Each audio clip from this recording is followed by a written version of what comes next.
राधे राधे मेरे पूज्य श्रोताओं, मेरे मित्रों,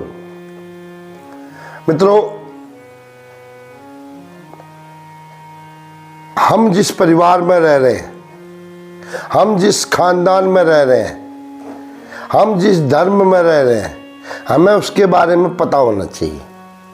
जिन्हें पता है उनके लिए मैं क्षमा चाहता हूँ, लेकिन जिन्हें पता नहीं है, कोई मेरे से कम उम्र का होगा, कोई बच्चा होगा, तो आज मैं हमारे धर्म में कुछ चीज़ें हैं, जैसे तिलक क्यों लगाया जाता है, ये कलावा क्यों बांधते हैं,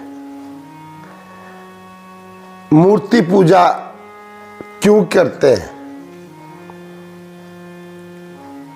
और व्रत होता है, व्रत भूखे ये क्यों रहते हैं व्रत, और भगवान की पूजा हम मंदिरों में ही क्यों करते हैं, कहीं भगवान तो हर जगह है। तो इस पर मैं थोड़ा चर्चा करने वाला हूँ। तो ये रही चर्चा मेरे आपके कंप्यूटर स्क्रीन पर। ओम गुरु ब्रह्मा गुरु विष्णु गुरुदेवा महेश्वर, गुरु साक्षात परम ब्रह्म तस्मै श्री गुरुवे नमः। कृष्णाय वासुदेवाय हरिये परमात्मने प्रणतक्लेशनाशाय गोविंदाय नमो नमः। सबसे पहले आप मेरे इस कृष्ण चेतना चैनल को सब्सक्राइब करें, शेयर अवश्य करें, क्योंकि जो जानकारी मैं ला रहा हूं शास्त्र से पढ़ के ला रहा हूं, और शास्त्र हमारे अमृत हैं। मैं पिछले 10 साल से शास्त्रों से जुड़ा हुआ हूं और उसी के अनुरूप चलने का प्रयास करता हूं। मैं आनंद में रहता हूं। तो मित्रों, चर्चा है कि तिलक, हाँ, क्या तिलक लगाने से कुछ नया होता है? अवश्य होता है। हमारे सनातन धर्म में पूजा से पहले या सुबह सुबह तिलक लगाया जाता है। साउथ में तो परंपरागत ही है। तो तिलक लगाने से सबसे पहले आपका जो आज्ञा चक्र है दोस्तों, ये एक्टिवेट हो जाता है। और जैसे ही एक्टिवेट होता है, क्या होता है, जिसका ये आज्ञा चक्र पूरे शरीर के सिस्टम को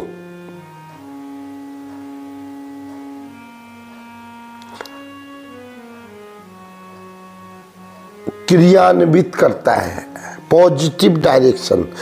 टीका लगाने से आप पॉजिटिव डायरेक्शन में आते हैं, आपका चेहरा खूबसूरत हो जाता है। आप किसी लक्ष्य की तरफ जा रहे हैं, उस लक्ष्य की तरफ आपको अग्रसर होते समय आपके अंदर सकारात्मक विचारधारा आती है। आप विचार करके देखना, आप करके देखना।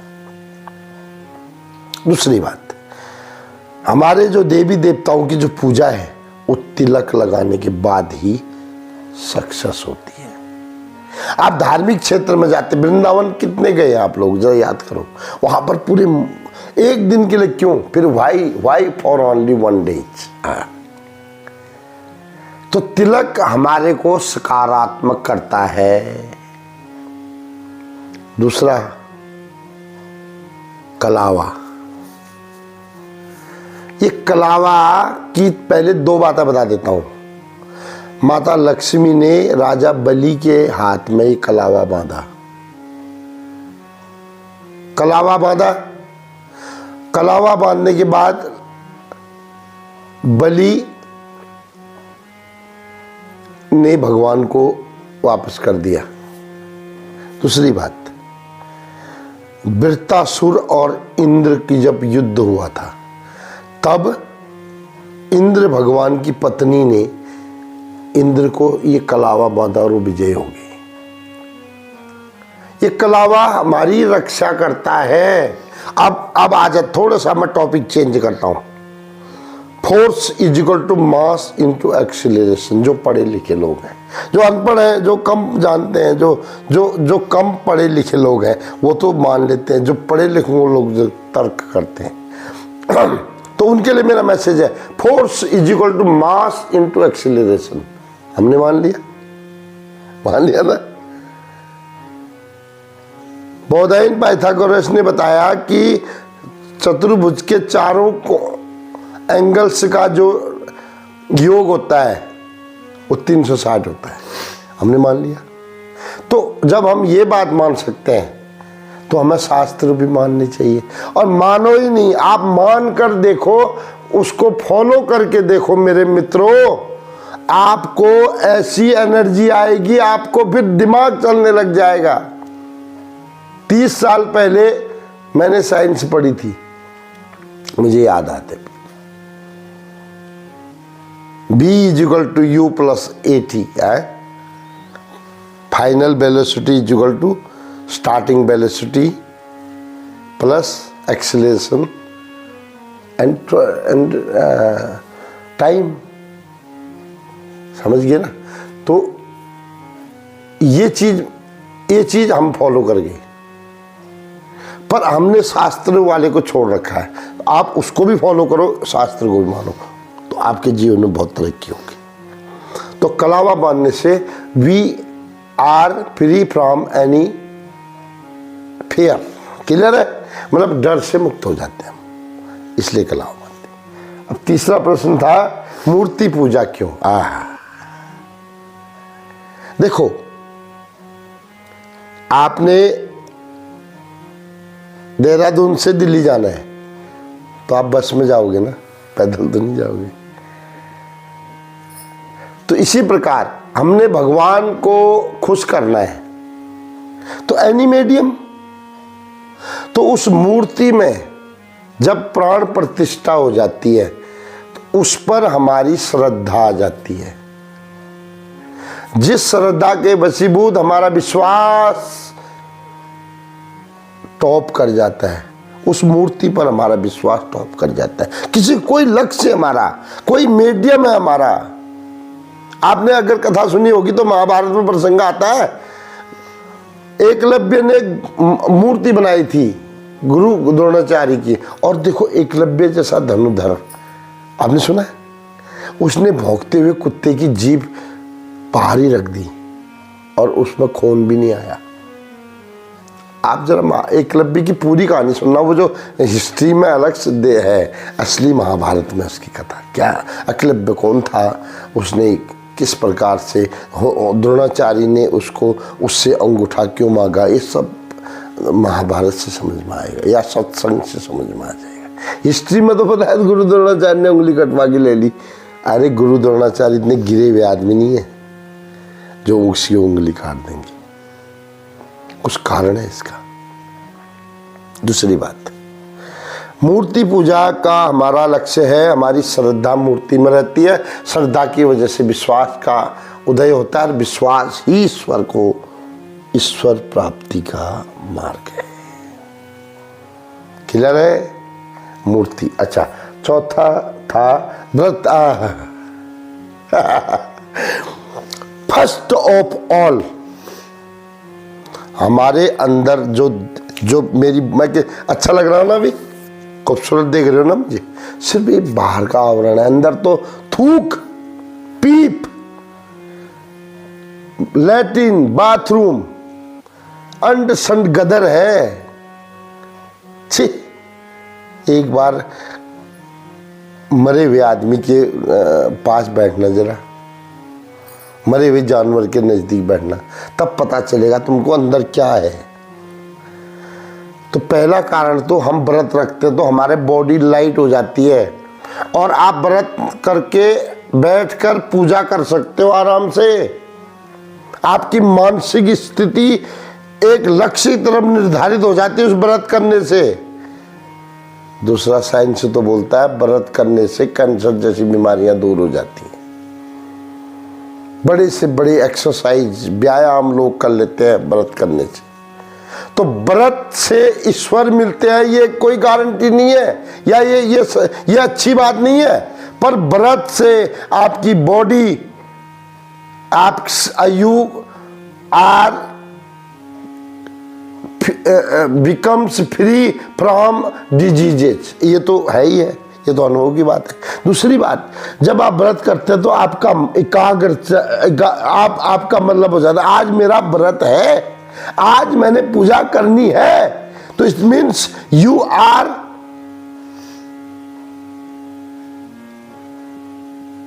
Touching, you are binding with the god. आपका भगवान से पूजा के प्रति आपका आकर्षण हो रहा है और यही आपको ईश्वर तक ले जाने का मार्ग बनता है। तो व्रत आपके शरीर को पूजा के लिए अनुकूल बनाता है और यही अनुकूलता आपकी भगवान की तरफ अग्रसरता बनती है और फिर आपके जीवन में एक सकारात्मकता आती है। अच्छा, अब लास्ट सवाल है, भगवान तो ईश्वर तो हर जगह है, तो मंदिर में ही क्यों जाते हैं? दोस्तों, ऐसे प्रश्न करते से पहले जरा सोचो कि दिमाग भी है तुम्हारे पास या नहीं है। प्रश्न कर देते हो भगवान तो हर जगह, मंदिर क्यों जाते हैं? भाई साहब, मैं आपको बता दूं, हवा तो हर जगह होती है, नहीं होती है? नहीं होती है हर जगह। तो फिर उधर खड़े होकर हवा खा लो। Why are you take rest under एक छायादार पेड़ के नीचे बैठकर क्यों आप हवा का और ठंडाई लेते हो? भाई साहब, जिस प्रकार उस छायादार वृक्ष के नीचे आपको ठंडगी महसूस होती है, आपको रिलैक्स महसूस होता है गर्मियों के दिनों, या धूप, पर्टिकुलर सूरज की धूप के सामने बैठने से आपको गर्माई मिलती है, इसी तरह भगवान का मंदिर होता है जहाँ पर आस्था का एक केंद्र होता है। The centre point of your faith my dear.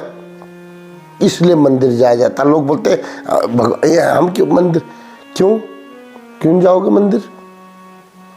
हमारा सनातन धर्म का मुख्य आस्था का केंद्र होता है मंदिर, धाम, तीर्थ। आप जाइए, आपको महसूस होगा। वृंदावन में जाते हैं तो हर आदमी यही बोलता है, राधे राधे थोड़ा दाएं हो जाओ, राधे राधे थोड़ा बाएं हो जाओ, राधे राधे कुलचा कितने का है, राधे राधे कितने, यहाँ प्रेम मंदिर चलोगे, राधे राधे वृंदावन मथुरा चलोगे। तो why the illiterate person says Radhe Radhe dear? Because dear they feels